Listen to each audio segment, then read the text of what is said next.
Hello प्यारे बच्चों, good evening. कैसे हैं आप सब? उम्मीद करते हैं बहुत अच्छे होंगे, बेहतरीन तरीके से पढ़ाई कर रहे होंगे। प्यारे बच्चों, आप सबका ज्योग्राफी का सेंटअप एग्जाम है, उसके लिए मैं बहुत ही इंपॉर्टेंट आपके लिए क्वेश्चन पेपर लेकर के आया हूं। ये सारे क्वेश्चंस अच्छी तरह से आप लोग कर लीजिएगा, तब एग्जाम देने जाइएगा। तो चलिए सेशन को शुरू करते हैं। पहला क्वेश्चन है, जननांकीय संक्रमण का सिद्धांत किसके द्वारा दिया गया था? तो जननांकीय संक्रमण का सिद्धांत ये आपका FW न्यूटेस्टिन के द्वारा दिया गया था प्यारे बच्चों। ऑप्शन नंबर सी आपका बिल्कुल राइट हो जाएगा। मानव भूगोल, अस्थिर पृथ्वी और क्रियाशील मानव, इन दोनों के बीच संबंधों का अध्ययन है, ये कथन किसका है? तो ये कथन जो दिया गया था कुमारी एलन सैंपल के द्वारा दिया गया था। ऑप्शन नंबर सी हमारा बिल्कुल राइट हो जाएगा। अगला क्वेश्चन है आपका नेक्स्ट, निम्नलिखित में से कौन सघन जनसंख्या वाला क्षेत्र है? अगर बात करें सघन जनसंख्या वाले क्षेत्र की, तो ये आपका विरल जनसंख्या वाला क्षेत्र है। मरुस्थल भी विरल जनसंख्या, ध्रुवीय प्रदेश भी विरल जनसंख्या, दक्षिण पूर्वी एशिया। ऑप्शन नंबर डी आपका बिल्कुल राइट हो जाएगा। किस वर्ष विश्व की जनसंख्या 6 अरब हो गई?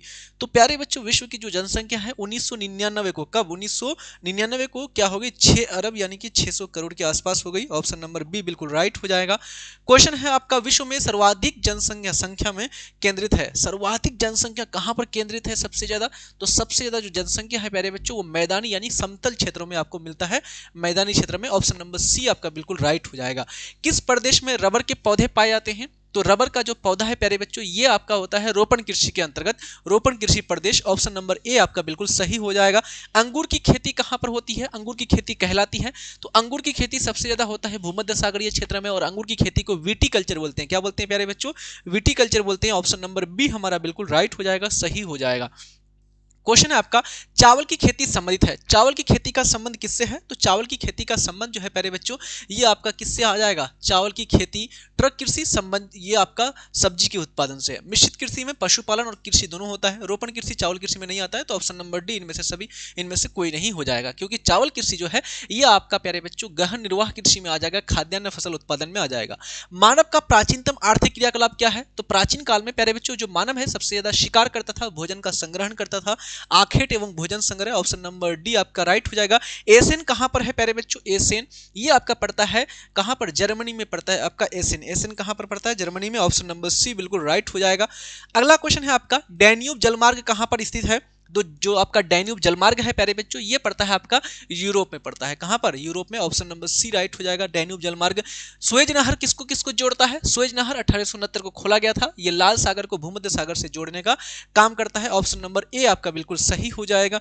अगला क्वेश्चन है आपका नेक्स्ट, पोर्ट सईद कहां पर स्थित है? पोर्ट सईद जो बंदरगाह है प्यारे बच्चों ये पोर्ट सईद कहां पर है? तो याद रखिएगा ये पोर्ट सईद और पोर्ट सुएज दो बंदरगाह ये दोनों आपका मिस्र देश में पड़ता है। ऑप्शन नंबर डी बिल्कुल सही हो जाएगा। दो देशों के बीच वस्तु एवं सेवाओं का आदान प्रदान क्या कहलाता है? तो दो देशों के बीच वस्तु और सेवाओं का जो आदान प्रदान होता है प्यारे बच्चों इसको बोलते हैं अंतरराष्ट्रीय व्यापार। क्या बोलते हैं? अंतरराष्ट्रीय व्यापार। प्यारे बच्चों, अगर आप लोग सब्जेक्टिव क्वेश्चंस का बेहतरीन तरीके से तैयारी नहीं हो पाई है तो सब्जेक्टिव क्वेश्चंस के लिए हम लोग यहाँ पर क्रैश कोर्स आप सबके लिए लेकर के आए हैं। क्रैश कोर्स में बेहतरीन तरीके से आप सबकी क्लासेस चल रही है, तो बहुत सारे बच्चे तो ज्वाइन कर चुके हैं, तो जो भी बच्चे अभी तक छूटे हुए जल्दी से ज्वाइन कर लीजिएगा। और आपको पता है 20 तारीख तक हम लोगों का ऑफर दिया हुआ है, कौन चीज का प्यारे बच्चों? क्रैश कोर्स में ज्वाइन करने का, चिल्ड्रेंस डे के अवसर पर। तो मात्र 299 रुपया अभी आपका ऑफर में चल रहा है, ज्वाइन कर लीजिएगा। ज्वाइन करने के लिए प्ले स्टोर से उम्मीद क्लासेस एप्लीकेशन को डाउनलोड कर लीजिएगा प्यारे बच्चों, और डाउनलोड करके वहां पर 7543044368 इस नंबर को सेव कर लीजिए या स्क्रीनशॉट ले लीजिए। कोई भी आपको आए दिक्कत आए तो आप इसमें कॉल या मैसेज कर सकते हो। 7543044368। तो दो देशों के बीच अंतरराष्ट्रीय व्यापार कहलाता है। राइन जलमार्ग कहां पर है प्यारे बच्चों? जो राइन जलमार्ग है ये आपका पड़ता है जर्मनी नीदरलैंड वाले क्षेत्र में, राइन जलमार्ग। तो ये आपका जर्मनी। ऑप्शन नंबर बी बिल्कुल सही हो जाएगा। जापान में नगरीय बस्ती होने के लिए न्यूनतम जनसंख्या कितनी होनी चाहिए? तो जापान में नगरीय बस्ती होने के लिए प्यारे बच्चों न्यूनतम जो जनसंख्या है ये 20,000 होना चाहिए। कितना हजार? 20,000। और भारत में कितना होना चाहिए? तो 5,000 होना चाहिए। ठीक है। ऑस्ट्रेलिया पार महाद्वीपीय रेल मार्ग जोड़ता है, तो ऑस्ट्रेलिया पार महाद्वीपीय जो रेल मार्ग है प्यारे बच्चों ये किसको जोड़ता है? किसको किसको? तो ऑस्ट्रेलिया है ना, जो आपका ऑस्ट्रेलिया है प्यारे बच्चों है ना, पार महाद्वीपीय रेल मार्ग ये आपका पर्थ से सिडनी के बीच जाती है, पर्थ से सिडनी। ऑप्शन नंबर सी आपका बिल्कुल राइट हो जाएगा। बरोकन हिल निम्न में से किसका उदाहरण है? बरोकन हिल ये कोयला उत्पादन के लिए प्रसिद्ध है आपका बरोकन हिल, ऑस्ट्रेलिया। ऑप्शन नंबर एक खनन नगर हो जाएगा। मसाई क्या है प्यारे बच्चों? तो मसाई जो है ये एक आपका जनजाति है। मसाई क्या है? मसाई एक प्रकार की जनजाति है प्यारे बच्चों। ऑप्शन नंबर सी राइट हो जाएगा। इनमें से कौन हमारा तमिलनाडु का मैनचेस्टर कहलाता है? तो याद रखिएगा अहमदाबाद को भारत का मैनचेस्टर कहते हैं, कोयम्बटूर को तमिलनाडु का मैनचेस्टर कहते हैं। ऑप्शन नंबर बी राइट हो जाएगा। सुंदरवन किस राज्य में अवस्थित है? तो जो सुंदरवन है प्यारे बच्चों, सुंदरवन का डेल्टा ये आपका पश्चिम बंगाल, भारत में बात करें तो पश्चिम बंगाल में। ऑप्शन नंबर बी आपका बिल्कुल राइट हो जाएगा। क्वेश्चन है, भारत में नगरीय बस्ती होने के लिए कितनी जनसंख्या होना चाहिए न्यूनतम? तो नगरीय बस्ती होने के लिए न्यूनतम जनसंख्या 5000 होना चाहिए। अंकलेश्वर तेल उत्पादन क्षेत्र कहां पर है? तो अंकलेश्वर जो है गुजरात में पड़ता है। कलोल, अंकलेश्वर, जामनगर ये आपका गुजरात का। ऑप्शन नंबर सी आपका बिल्कुल राइट हो जाएगा। हुबली किस राज्य में पड़ता है? हुबली ये आपका सूती वस्त्र का केंद्र है प्यारे बच्चों, हुबली। तो याद रखिएगा आपका हुगली जो है ये पड़ता है पश्चिम बंगाल में, लेकिन यहाँ पर आया है हुबली। तो ये जो हुबली है प्यारे बच्चों ये पड़ता है कर्नाटक में, सूती वस्त्र का केंद्र। तो ऑप्शन नंबर क्या हो जाएगा? ऑप्शन नंबर बी राइट हो जाएगा। तेलंगाना राज्य की राजधानी कहां पड़ता है? तो तेलंगाना और प्यारे बच्चों आंध्र प्रदेश 2014 में इनको अलग किया गया था। तो तेलंगाना की राजधानी आपका हैदराबाद और आंध्र प्रदेश की राजधानी अमरावती। तो ऑप्शन नंबर बी यहां पर बिल्कुल सही हो जाएगा। इनमें से कौन मुक्त आकाश की नीति से संबंधित है? मुक्त आकाश की नीति प्यारे बच्चों इससे कौन संबंधित है? तो मुक्त आकाश की नीति 1992 में चलाया गया था। मुक्त यानी कि हवा में कोई भी देश किसी भी देश के हवाई क्षेत्र से ऊपर से अपना वायुयान गुजार सकता है। तो ये वायु परिवहन से संबंधित है। ऑप्शन नंबर ए आपका बिल्कुल राइट हो जाएगा। जो भी बच्चे चैनल में नए हैं चैनल को सब्सक्राइब कर दीजिएगा, क्योंकि यहाँ पर रेगुलर आपकी क्लासेस चलती है प्यारे बच्चों। ग्रामीण बस्तियों में किस कार्य की प्रधानता होती है? तो ग्रामीण बस्तियों में प्यारे बच्चों कौन से कार्य? तो ज्यादातर लोग प्राथमिक क्रियाकलाप करते हैं, कृषि, पशुपालन, मछली पालन, मधुमक्खी पालन, ये सारा काम करते हैं। ऑप्शन नंबर ए आपका बिल्कुल राइट हो जाएगा। अगला क्वेश्चन है आपका नेक्स्ट प्यारे बच्चों, बाकी ये जो विनिर्माण है, व्यापार है, ये सब शहर में होता है, ठीक है। हरित क्रांति किससे संबंधित है? हरित क्रांति, तो हरित क्रांति 1966-67 में चलाया गया था। तीसरी पंचवर्षीय योजना के तहत एमएस स्वामीनाथन को इसका जनक मानते हैं और ये खाद्यान्न फसल के उत्पादन से संबंधित है। ऑप्शन नंबर ए बिल्कुल राइट हो जाएगा। चावल और गेहूं का उत्पादन बहुत ज्यादा हुआ था। उत्तर भारत में सिंचाई का मुख्य साधन क्या है? प्यारे बच्चों अगर आपको बोला जाए कि उत्तर भारत में जो है आपका सिंचाई का साधन क्या है, तो उत्तर भारत में आपका नलकूप यानी कि पंपिंग सेट, और दक्षिण भारत में आपका तालाब। तो यहां पर आपका मुख्य साधन ऑप्शन नंबर सी नलकूप बिल्कुल राइट हो जाएगा। अगला है आपका क्वेश्चन, सलेम किससे संबंधित है? सलेम, तो सलेम प्यारे बच्चों ये तमिलनाडु में पड़ता है। सलेम लौह इस्पात केंद्र है। सलेम क्या है? इस्पात केंद्र है। ऑप्शन नंबर ए राइट हो जाएगा।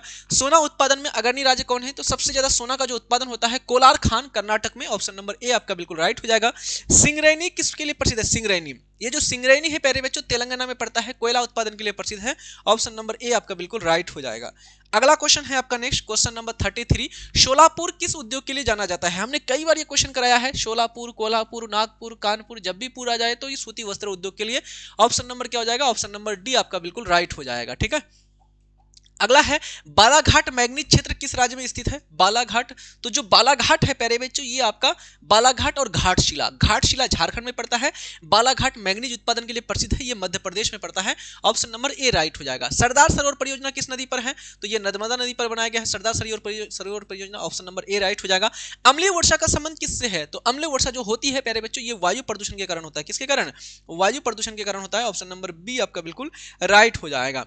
खरीफ फसल की बुआई कब से कब तक होती है? तो खरीफ फसल जो होता है प्यारे बच्चों ये गर्मी के समय में बोया जाता है, खास करके कब? गर्मी में, अप्रैल मई में बोया जाता है और सितंबर अक्टूबर में इसको काटा जाता है, ठीक है। जून जुलाई या फिर जनवरी फरवरी मार्च अप्रैल अक्टूबर नवंबर, तो यहाँ पर आप आराम से खरीफ फसल जून जुलाई यहाँ पर ले सकते हैं, है ना। और इसको काटा जाता है अक्टूबर नवंबर के आसपास, ठीक है। अगला क्वेश्चन है आपका नेक्स्ट, गेहूं की फसल उदाहरण है। गेहूं फसल जो है ये किसका उदाहरण है? तो गेहूं प्यारे बच्चों आपका याद रखिएगा रबी फसल का उदाहरण है और चावल आपका खरीफ फसल का उदाहरण है। जूट उत्पादन में कौन सा राज्य अग्रणी राज्य है? तो सबसे ज्यादा जूट का उत्पादन पश्चिम बंगाल में होता है, दूसरा नंबर में बिहार। ऑप्शन नंबर डी यहाँ पर राइट हो जाएगा। इनमें से कौन गन्ना उत्पादन में अग्रणी राज्य है? सबसे ज्यादा गन्ना का उत्पादन आपका उत्तर प्रदेश में होता है, याद रखिएगा। ऑप्शन नंबर ए आपका बिल्कुल राइट हो जाएगा। अगला है आपका तालचेर कोयला क्षेत्र कहां पर है? तालचेर, तो तालचेर ये कोयला उत्पादन के लिए प्रसिद्ध है, ये पड़ता है आपका उड़ीसा में। कहां पड़ता है? उड़ीसा में। Option number D. पृथ्वी के कुल जल का कितना प्रतिशत जल लवणीय जल है, जिसमें नमक का गुण पाया जाता है? नमक बहुत बड़ी मात्रा में, तो 97% पूरे पृथ्वी का जो जल है ये नमक से भरा पड़ा है। Option number C. इनमें से कौन एक धात्विक खनिज है? धात्विक खनिज नहीं है, तो लोहा, मैग्नीज, तांबा ये सब के सब धातु है, धात्विक खनिज है, लेकिन अभ्रक प्यारे बच्चों ये धात्विक खनिज नहीं है। ऑप्शन नंबर डी बिल्कुल राइट हो जाएगा। बाबा बुदन की पहाड़ी किस राज्य में पड़ता है? तो बाबा बुदन की पहाड़ी ये आपका कर्नाटक में पड़ता है। यहाँ पर लौह इस्पात केंद्र के प्रमुख प्रमुख है ना, क्या है, क्या मेरे बच्चों, खान है। तो ऑप्शन नंबर ए कर्नाटक हो जाएगा। भद्रावती लौह इस्पात केंद्र कहाँ पर है? भद्रावती। तो भद्रावती लौह इस्पात संयंत्र ये आपका कर्नाटक में पड़ता है। ऑप्शन नंबर क्या हो जाएगा? बी राइट हो जाएगा। तांबा उत्पादन में अग्रणी राज्य, सबसे ज्यादा जो तांबा का उत्पादन होता है, तो सबसे ज्यादा तांबा का उत्पादन आपका यहाँ पर आपका होता है प्यारे बच्चों राजस्थान में, खेतरी की खान, तांबा उत्पादन। तो सबसे ज्यादा ऑप्शन नंबर बी आपका राजस्थान बिल्कुल करेक्ट हो जाएगा। भारत का सबसे बड़ा तेल शोधन कारखाना कहां पर है? सबसे बड़ा तेल शोधन कारखाना प्यारे बच्चों गुजरात में पड़ता है, Jamnagar. Option number A right हो जाएगा। किस देश के आयु लिंग पिरामिड का संकीर्ण आधार एवं शुंडाकार, यानी कि आधार कैसा है? संकीर्ण है और शुंडाकार है प्यारे बच्चों। तो ये आपका संकीर्ण आधार वाला शुंडाकार ये आपका जापान का पिरामिड है। किसका? जापान। ऑप्शन नंबर ए आपका बिल्कुल राइट हो जाएगा। पनामा नहर में कितने जलबंधक तंत्र हैं? फाटक कितने हैं टोटल? पनामा नहर में जो है पानी को निकालने के लिए फाटक, तो टोटल 6 उसमें जलबंधक तंत्र है, फाटक है। ऑप्शन नंबर बी यहां पर बिल्कुल राइट हो जाएगा, सही हो जाएगा। भारत में प्रवसन की निम्नलिखित धाराओं में से कौन सी पुरुष प्रधान है? यानी पुरुष लोग जो प्यारे बच्चों प्रवास करते हैं, पुरुष लोग किसके लिए? तो खास करके ज्यादातर काम के लिए, रोजगार प्राप्त करने के लिए जाते हैं गांव से शहर की तरफ, शिक्षा के लिए। तो ग्राम से नगरीय की तरफ, ग्राम से नगर की तरफ जाते हैं। ऑप्शन नंबर बी बिल्कुल राइट हो जाएगा। मानव भूगोल का जनक, मानव भूगोल का कौन सा उपागम नवीनतम उपागम है? मानव भूगोल का जनक तो फ्रेडरिक रेटजल है, लेकिन कौन सा उपागम नवीनतम उपागम? तो 1991 के बाद, 1990 के बाद आपका शुरू हुआ उत्तर आधुनिकतावाद। यही आपका ऑप्शन नंबर बी बिल्कुल करेक्ट हो जाएगा।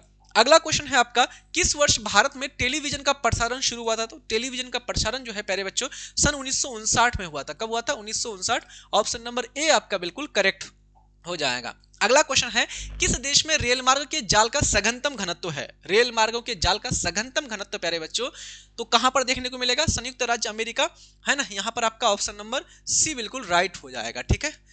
अगला है, निम्नलिखित में से कौन मानव विकास के स्तंभ हैं? तो मानव विकास के 4 स्तंभ हैं, समता, सशक्तिकरण, सतत पोषणीयता, उत्पादकता। ऑप्शन नंबर डी इनमें से सभी राइट हो जाएगा। राष्ट्रीय जलमार्ग संख्या 2 से कहां तक है? तो राष्ट्रीय जलमार्ग संख्या जो 1 है ये आपका इलाहाबाद से हल्दिया, और जो 2 है ये आपका सदिया से धुबरी। तो सदिया से धुबरी, ऑप्शन नंबर ए आपका बिल्कुल यहां पर राइट हो जाएगा। सदिया असम में पड़ता है, धुबरी आपका बंगाल में पड़ता है। निम्नलिखित बंदरगाहों में से कौन अरब सागर की रानी के रूप में जाना जाता है? अरब सागर की रानी किसे कहा जाता है? तो केरल में एक बंदरगाह है जिसका नाम है कोच्चि बंदरगाह। कोच्चि बंदरगाह को अरब सागर की रानी कहा जाता है।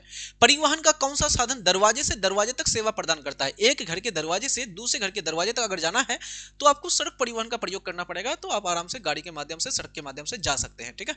ऑप्शन नंबर ए राइट हो जाएगा। निम्नलिखित बंदरगाहों में से कौन भारत के पश्चिमी तट पर स्थित बंदरगाह है? पश्चिमी तट पर आपका बंदरगाह कौन सा है? तो मुंबई बंदरगाह पश्चिमी तट पर है। पारादीप बंदरगाह यहाँ पर उड़ीसा में है, तो ये नहीं है आपका। उसके बाद कोलकाता बंदरगाह यहाँ पर कोलकाता पश्चिम बंगाल में नहीं है। हल्दिया आपका पश्चिम बंगाल, ये भी आपका। तो ये सब के सब पूर्वी तट पर है और मुंबई आपका पश्चिमी तट। ऑप्शन नंबर ए आपका बिल्कुल यहाँ पर राइट हो जाएगा। अगला क्वेश्चन है आपका, नेक्स्ट क्वेश्चन है आपका प्यारे बच्चों, तारापुर किस राज्य में स्थित है? तो तारापुर यहाँ पर 1969 में सबसे पहला नाभिकीय ऊर्जा केंद्र लगाया गया था। ये आपका महाराष्ट्र में पड़ता है। कहाँ पड़ता है? महाराष्ट्र। ऑप्शन नंबर डी बिल्कुल राइट हो जाएगा। साफ्टा कब अस्तित्व में आया था? तो साफ्टा ये SAARC, South Asian Association for Regional Corporation, या फिर इसको बोल सकते हैं South Asian Free Trade Agreement, ये आपका जनवरी 2004 में आया था। किस देश ने आधिकारिक तौर पर सकल राष्ट्रीय खुशहाली सूचकांक को मापन के लिए माना है, मानव विकास के लिए? तो प्यारे बच्चों gross national happiness index, gross national happiness index ये किसने माना है? भूटान देश ने। ऑप्शन नंबर सी यहां पर बिल्कुल राइट हो जाएगा। निम्नलिखित बंदरगाहों में से कौन भारत के पश्चिमी तट पर नहीं है? पारादीप है ना, मुंबई, कांडला, पारादीप, नहवा शेवा। तो मुंबई बंदरगाह महाराष्ट्र में पश्चिमी तट पर है।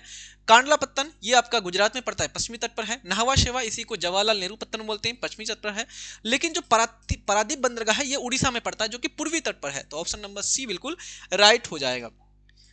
कौन प्रादेशिक व्यापार समूह से संबंधित नहीं है? प्यारे बच्चों व्यापारिक समूह से संबंधित कौन नहीं है?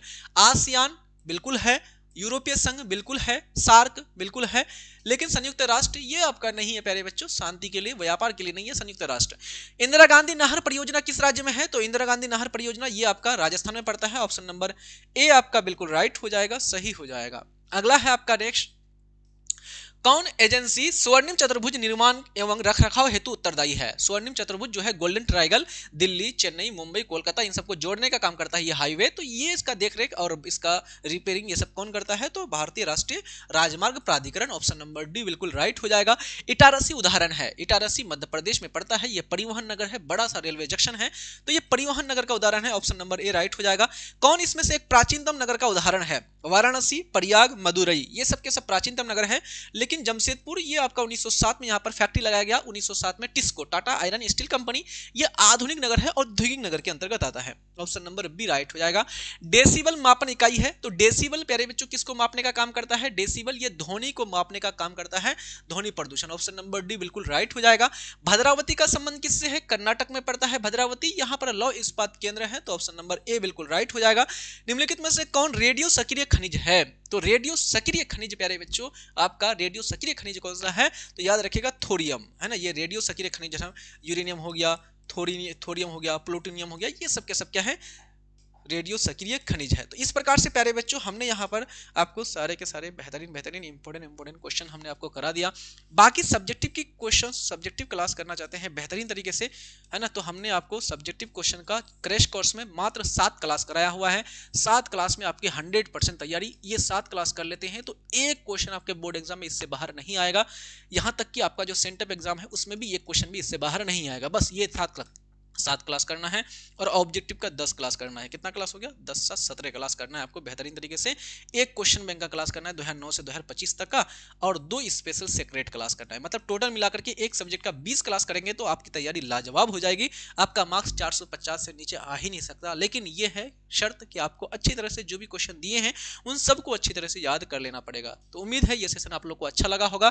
क्रैश कोर्स ज्वाइन करने के लिए प्ले स्टोर में जाइएगा, प्ले स्टोर में जाकर के उम्मीद क्लासेस एप्लीकेशन डाउनलोड कर लीजिएगा। अभी आपका चिल्ड्रंस डे का ऑफर चल रहा है, 299 रुपया मात्र इसका ऑफ चार्ज है, तो आप लोग ज्वाइन कर लीजिएगा। बहुत मिनिमम चार्ज है, एग्जाम तक के लिए कोई फी नहीं लगेगा।